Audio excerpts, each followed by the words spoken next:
You know, this was probably one of the most confusing adventures I've had in gaming. The plot is so well developed that it resembles a continuous Tarantino dialogue. English, motherfucker, do you speak it? And I didn't understand a thing about the ending. But let's move on, it was genuinely fun. So let me tell you how it all began and how it ended for a swarthy guy without a finger. Brew yourself some tea, my name is Ryptail, and this is Let's Retell Assassin's Creed Mirage.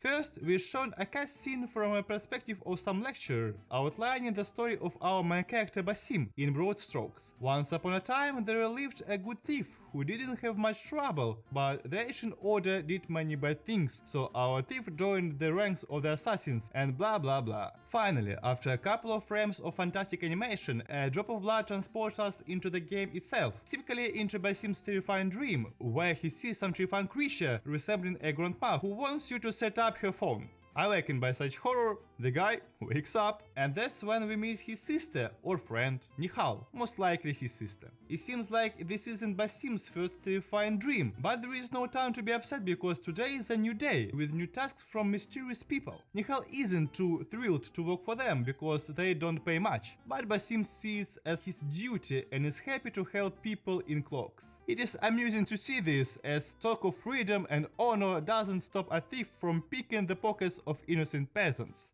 Gotcha! We make our way to our friend, the merchant Darius, chatting with the cute kids about their dreams and problems along the way. Darius serves as a liaison between the assassins and us, and today Basim needs to steal a shipment list from the local dock. Basim is upset that he is ready for more, but after putting his ego aside, he parkours to the right place. This is where we are taught the basics of local stealth. Here is a little gift for you. We take the nursery list and bring it to the base, where we meet a mysterious woman named Roshan for the first time. Not the daughter monster, but an assassin master. She finds what she needs in the list, a black chest, and is about to leave. But Basim decides to seize the opportunity and asks the woman in white to let him join the ranks, but he gets rejected. Our character is a person of great ambition and decides to break into the palace and steal what's stored in the black box to prove his abilities. Nihal definitely doesn't like this idea, but the guy is determined. Waiting for the cover of darkness, we sneak past the guards and enter the palace among the flowers. After obtaining the keys, we open the door and witness an interesting scene of the Caliph receiving guests in masks, members of the secret ancient order. They are very concerned about the security of the item inside the box, and when everyone leaves, the main character breaks the lock and finds some incomprehensible coin. But when Basim takes it in his hand, he starts seeing two people talking in an unknown language. But we are interrupted by the red-headed guy who was ready to kill the thief out of anger. However, Nihal arrives just in time to kill the man, and now we have to escape, and very quickly. After arriving home, we fall asleep and have another terrifying dream. In the morning, Roshan wakes us up and asks what happened. We tell her, and she suggests that we escape, offering to help us. Basim is initially reluctant, but there is no other option. We just need to warn our friends about the danger because the guards are now looking for young thieves who resemble Basim. However, it turns out we rushed for nothing. They're all dead, and Nihal, who appeared, only receives our anger, with words blaming her for everything. And Basim wishes never to see her again. It is a bit childish, but okay. The guards arrive at the scene and we make a quick escape to the harbor, where a woman in white is waiting for us. They almost caught us, but not quite. And at the end of the performance, Basim falls into the water. With this simple transition, we find ourselves in Alamut, where the assassins train and gain knowledges. Our hero is accepted as a recruit. We change clothes and we are already in training, performing all the acrobatic tricks. But it seems we are not ready yet, as Roshan points out. In the location, we simply get acquainted with influential assassins, make friends, complete a couple of assignments, receive our sword and dagger, and learn the combat system. Next, we join a friendly gathering around a campfire. When an assassin named Nur asks for help with a patrol, Basim volunteers immediately. The walk isn't without surprises, as we encounter a group of mercenaries approaching our homes. That means we have to give them a warm welcome. After the fight, we notice patterns on the soldier's sword. They are from Baghdad. We pass this information to our superiors, significantly affecting their mood. Then we see Basim training and gaining experience, and in the end he performs a leap of faith. indicating that he is ready. So we rush to retrieve our hidden blade and proceed to the initiation ceremony. During it, we cut off our own finger. Mission accomplished. In celebration, Roshan suggests a friendly spy with Basim. Everything is going well until Nur arrives at the last moment, wounded and saying that our informant Ali was captured by the guards of Baghdad.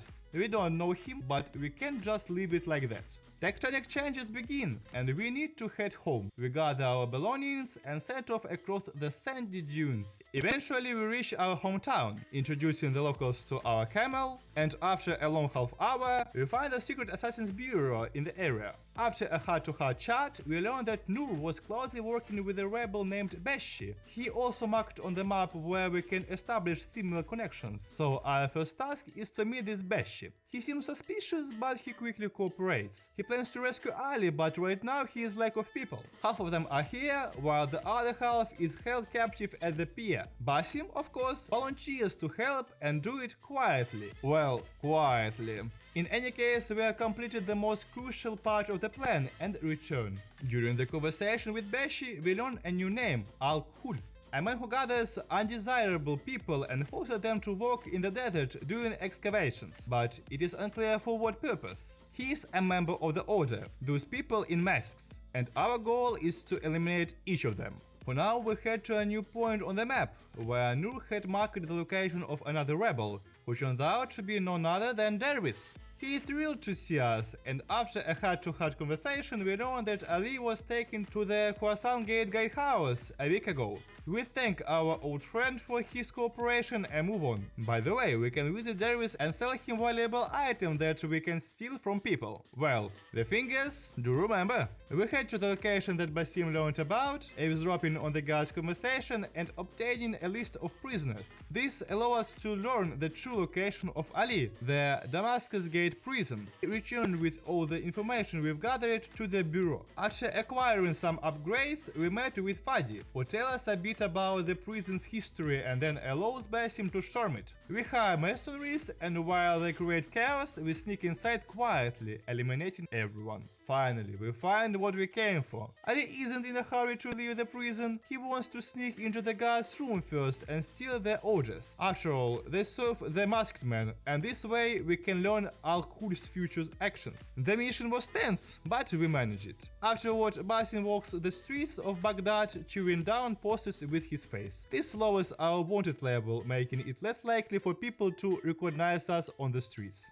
Next, we run 40 kilometers to a neighboring village to introduce Ali to Roshan. In the constructive dialogue, we learn that the real name of Al-Khul is Asul al-Yaqub. And when Beshi arrives, wounded from spy mission, he informs us that our target will be spending a couple of days at the local fair, where traders, including human traffickers, gather. We inform Roshan that we are ready and embark on our first hitman mission. We enter the fairground through the water, looking enter to the room where Al-Khul is supposed to be, but we can't find it. Instead, we decide to talk to slave who asks us to steal a list of people from his slave owner. Once these people are free, they can incite a reward. At first, I decide to buy the people from the slave owner, but upon seeing the price, I reluctantly opt for theft, pretending it is a tough moral choice for me. In the end, the people are freed, a reward is initiated, and Al-Khul emerges onto the street. That's when we... Awkward. That's when we catch him. Then we bring ourselves in the familiar place and have a brief conversation with this man, soaking a feather in his blood. We exchange glances with the grandmother again, but quickly wake up, acquiring our superpower in the process, rapid assassination with teleportation. Afterward, we meet eyes with Nihal, but Roshan takes us by the hand and we leave. During the conversation, we reveal the secret about the grandmother to Roshan, and our mentor responds like a typical $10 psychologist. Don't be silly, deal with it, and everything will be fine. Well, at least she allowed us to see our old friend upon request. Now Basim heads to Nihal, whom he hasn't seen in a long time. She hasn't even changed her clothes. Either she has no taste in fashion, or the developers are just lazy.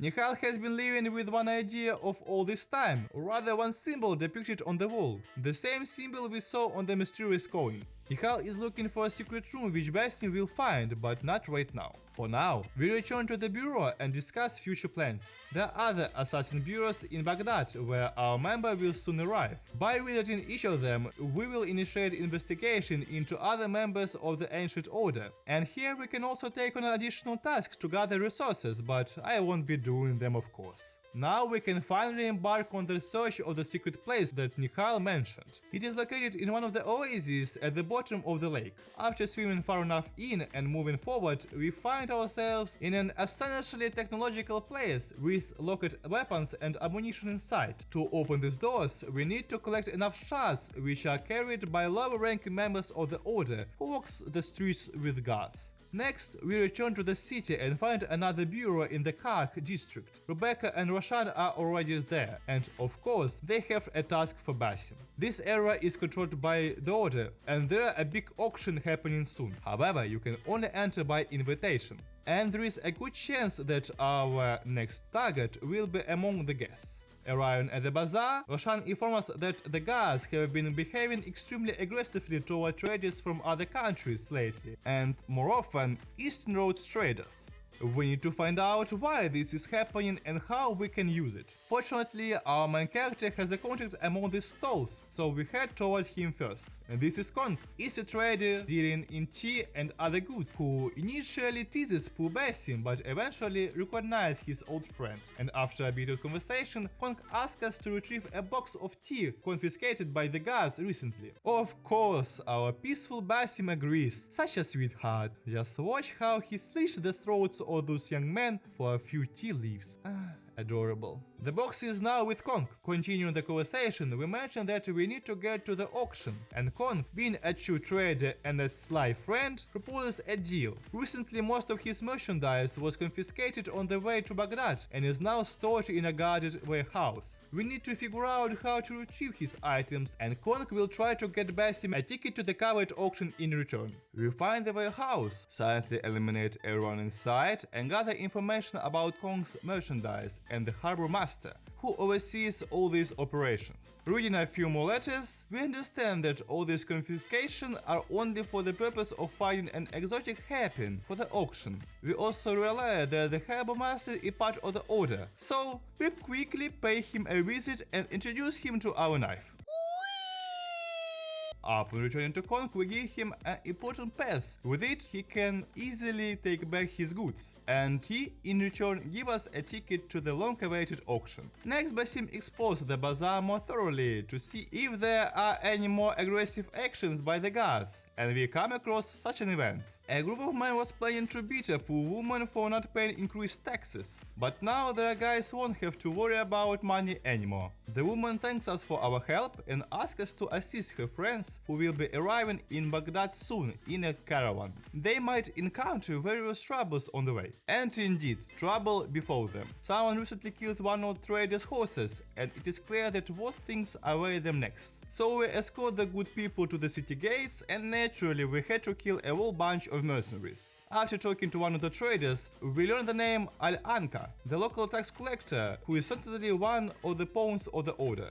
We kill this uncle and gather information in his house, further confirming that the Order is behind all these bad deeds. We return to the bureau with all this information and then head back to Roshan, near the market, where she gives us a feather and assigns the task of identifying and killing a member of the Order. Eavesdropping on the conversation of two girls, then speak with one of them personally, we understand that our target is a woman named Ning. As soon as our mysterious hairpin is put up for bidding, Basim tries to outbid everyone and claims this wonderful item for himself, but then he remembers that he is poor, and a man in black wins the lot. To get closer to Ning, we steal the hairpin right under his nose, and we also steal a special brooch that indicates we are a member of the high-end traders club. With all of this, the guard who is protecting the Order member lets us in, and even grants us an audience with Ning. Basim offers her the hairpin, and a lengthy monologue ensues. During this time, all the guards leave, and Basim, seizing the opportunity, kills this wicked woman because she would have done the same to Basim in a second. The main character is transported back to the realm of mind, where we dip a feather into the enemy's blood and then meet the evil grandmother. Then we come to our sense. Okay, to prevent you from falling asleep during future assassination of order members, I will tell you everything while skipping many boring moments. After all the missions are very similar: approach, steal, kill, inquire, and so on. Here we go.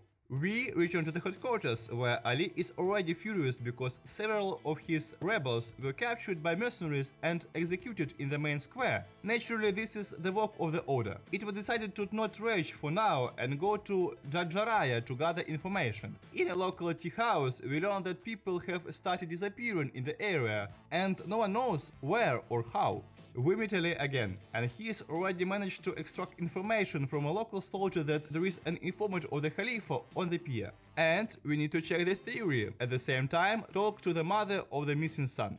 But first, let's acquire a new legendary weapon from the secret room. It is quite impressive. Then we follow the informant to a soldier, eavesdrop on their conversation and deal with the handsome fellow. We realize that these two were gathering information about someone named Dogan bin Arslan.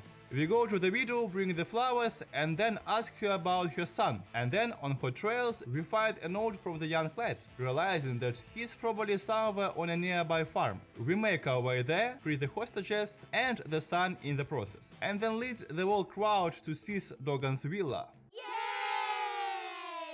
After killing Dogan, we find a note indicating that he and two other members of the Order were supposed to meet today. Coming to the meeting place, we meet Al-Eshma and Al-Ruk. In the conversation, they mentioned Al-Marikwa. Apparently, he's the masked man we need. Back at headquarters, the team discussed these guys and learned their real names. The first is Admiral Nadir, to whom we pay a visit. We burn his ship and then send him flying. The next candidate to eviction is General Jasur. Dealing with him is rather dull. We simply go to his house and kill him. Returning to headquarters and laying out all the cards. We learn the name of the key player. His name is Basim. He is in the garrison and is holding Bashi hostage. We make our way inside and die a billion times in breathtaking battles. But in the end, we reach the place where Bashi is now. Oh no, I'm so sad. I knew him for 7 minutes. Oh no. We clear out the guards with Ali's help and free the hostages. Then we lure all the remaining guards so that Basim can go straight to Vasif and introduce him to his knife. Following this, we stage everything as if Ali killed this evil man, and the assassins were not involved. Phew, one more down.